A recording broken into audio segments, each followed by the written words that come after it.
The enemy army has dried up the nation's resources and put the people on a rationing system to construct a spaceplane launch and landing base in Houston.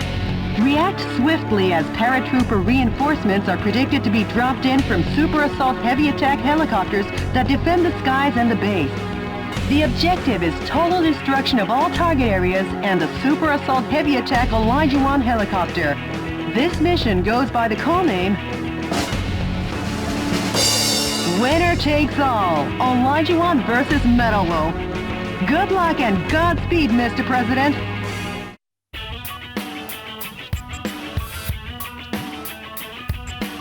This is DNN's Peter MacDonald reporting. I'm coming to you live today from a U.S. military base in the outskirts of Houston, Texas. Scarce natural resources sent from the Spaceplane Center are collected and kept here. The U.S. military is collectively managing these goods under martial law. Acting as the defense for this area is this Super Assault heavy attack Olajiwon helicopter. Take a look at this firepower. 44mm M197 anti-aircraft guns, 80mm Bofors anti-aircraft cannons, two 10mm grenade launchers, and finally 12 missile containers. In addition to this heavy arsenal, it has the capacity to hold over 100 soldiers. A veritable flying fortress. As long as the Olajiwon is on the scene, MacDonald get off so easily. Hey, Mr. Newsman! You rang? The Olajiwon appears to be dropping parachute troops from its cargo bay. It'll be trouble when those reinforcements land, destroy the target areas while shooting down the enemy dropping into the battle. A musician was among the POWs you rescued. He was forced to perform to entertain the troops.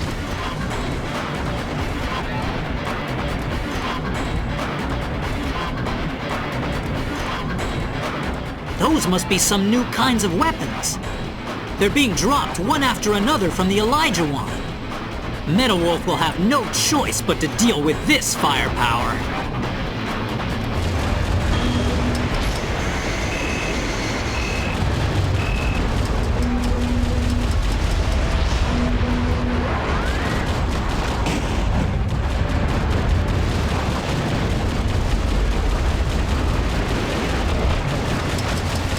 An elite paratrooper sniper unit and the pride of the U.S. Airborne is joining the fight. They're dropping into battle one after the other.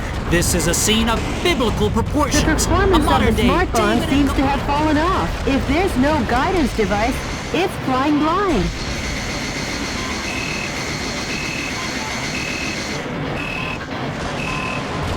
Some scientists were among the POWs you rescued. They were held against their will to research space resources. That device seems to have improved the guidance function performance of the smart bomb, Mr. President. You should knock out the launch bay doors that drop the bombs. First, start by reducing the strong attacks.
Metal-Wolf is trying to escape from the base.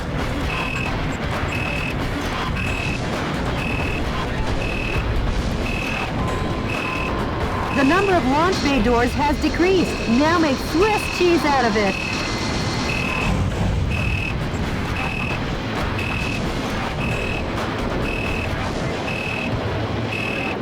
Zero launch bay doors remaining. I never knew that Swiss cheese could fly.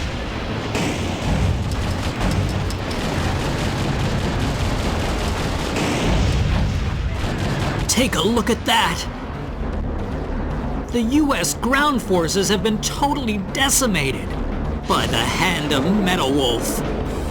But we still have the speed ace up our sleeve. That trump card being the Super Assault Heavy Attack Olajiwon helicopter.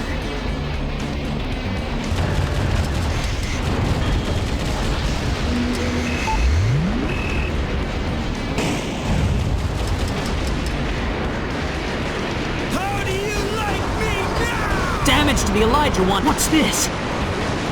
The Super Assault Olajiwon helicopter. The helicopter the military said could never be shot down. This aerial fortress has been destroyed by one single foe dressed in mobile attack armor. But I will never give up hope, and hope will never yield to violence. I believe in American justice and my journalistic convictions. Because yes, the pen is still mightier than the sword. This has been Peter MacDonald for DNN. Hey, Mr. Journalist! Take a good long look. I think it's time for a new pen.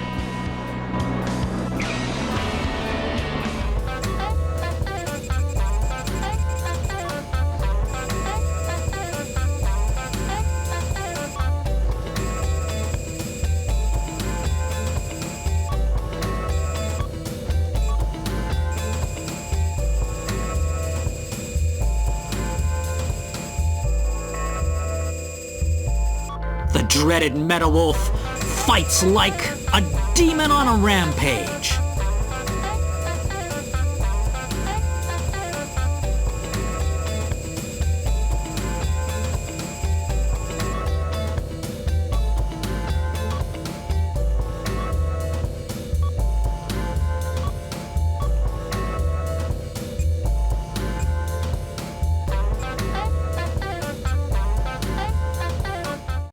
In retaking the Spaceplane Center, President Wilson put an end to Hawk's control of the nation's aerospace resources. The spoils were funneled to cities across America, effectively ending Hawk's rationing system. As freedom rang from sea to shining sea, I saw the smiles on each of the American people's faces. And I started to wonder, have I been getting this man all wrong? DNN correspondent Peter MacDonald. Did you get in touch with the Resistance? No, still no word.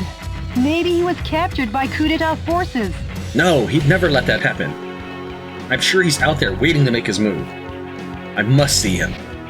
I made him a promise. Oh, Mr. President. I'm off to the next battlefront. The enemy force has concentrated strength in the center of Chicago. Intelligence's most educated guess is that the purpose is to re-educate the citizens and strengthen their support for the Vice President. Though there are many target areas, it is possible to annihilate the enemy by effectively using the train to move from building to building. Destroy the target areas and let the citizens wake up to their town with its tranquility restored. This mission goes by the call name Chicago Daybreak. Good luck and Godspeed, Mr. President.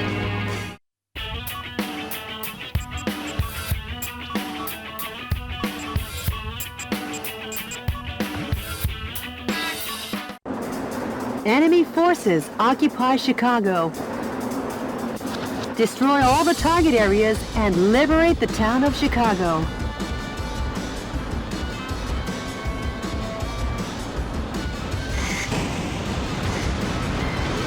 Copy that. Well, if it isn't the heinous terrorist, public enemy number one. Richard! Oh, you've done excellent work, Michael. How about a reward to show my appreciation? Poison gas will annihilate the city in 5 minutes. And Metal Wolf will be blamed for the slaughter of Chicago. Have a nice day. Or not, Michael.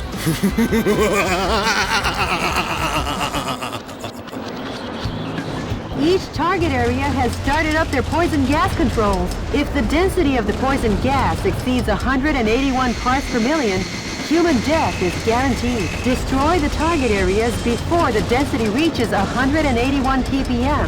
What's that? Coming to you live from the skies over Chicago, this is DNN's Peter MacDonald. Using poison gas as his weapon of choice, Metal Wolf seeks to obliterate the city of Chicago. That coward! Even cruelty has a limit. But rest assured, I have faith that the U.S. military will put a stop to this. That journalist is up to his old misinformed tricks again. Please hurry, Mr. President.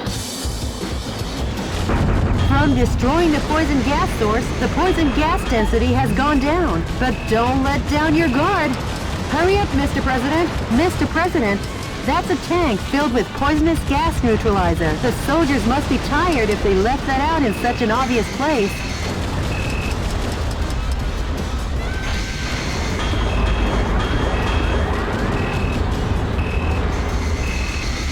Some scientists were among the POWs you rescued. They were probably used to research poison gas.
There are 5 target areas remaining. Hurry on to the next one, Mr. President.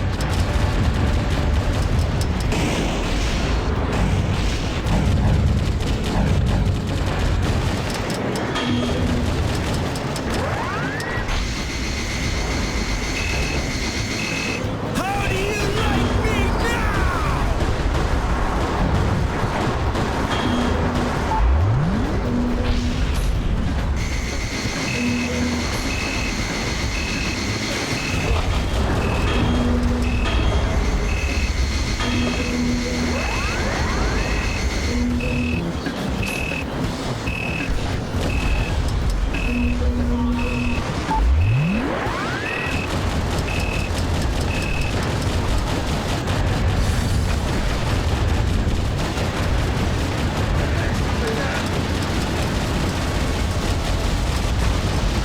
Not again!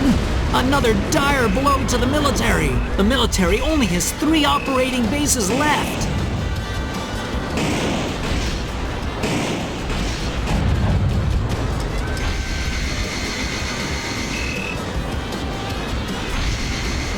A musician was among the POWs you rescued. He was forced to sing the blues for the troops. The defense strength is high against live ammunition.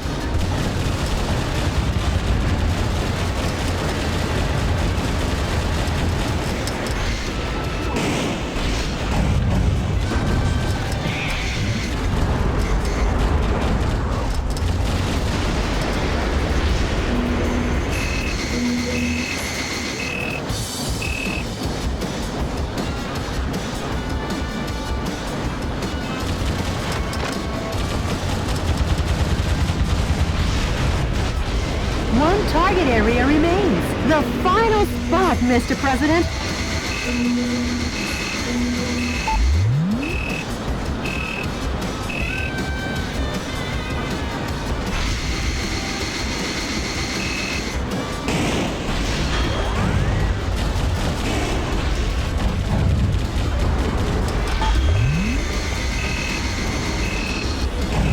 That drawbridge is a symbol of the city and its rivers.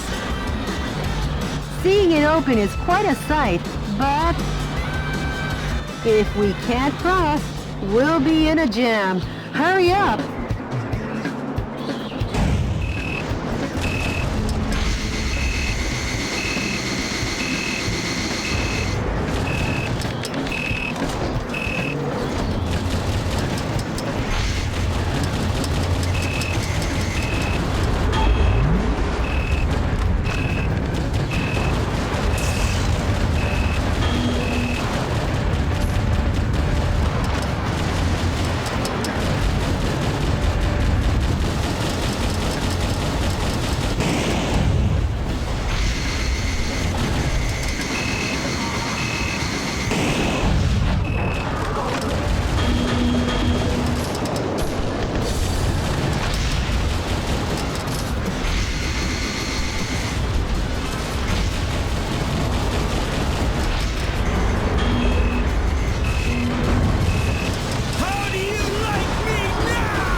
An utter nightmare. The U.S. military has been demolished once again by Metal Wolf. However, his plan to gas the town ended in failure. Could it be that the hand of God reached down to save us? Uh-oh. I've just looked into the eyes of Metal Wolf. Any further reporting is too dangerous. Our news team is seeking refuge. But our coverage of these events will continue. Because yes, the pen is still mightier than the sword. This has been Peter MacDonald for DNN. I'll say one thing for the guy. At least his misreporting is consistent. As long as the city is safe, who cares?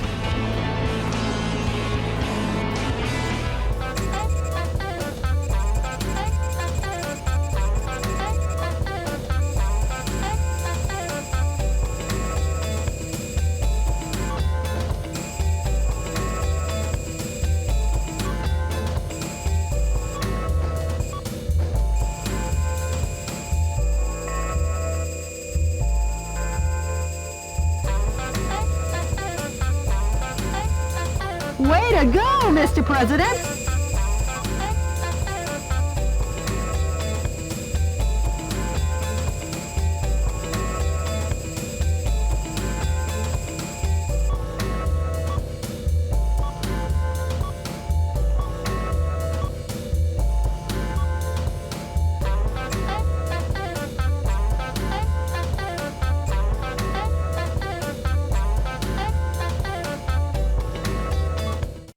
The Chicago gassing was only the first of many Hawk had planned. If the American people would not submit to him, he thought, then they could be slaughtered by him. Fortunately, President Wilson stepped in and put a halt to these unspeakable acts. Among the Chicago survivors was a little girl who told reporters at the time, "As the gas was closing in, I looked up and saw God. And you know what? God is made of steel." DNN correspondent Peter MacDonald. Jody, what's the situation on the ground across America? Cruel oppression of U.S. citizens still continues all over the nation. I guess neither of us will see any time off soon. I'm off to the next battle zone. Update me on the situation, Jody. Yes, Mr. President.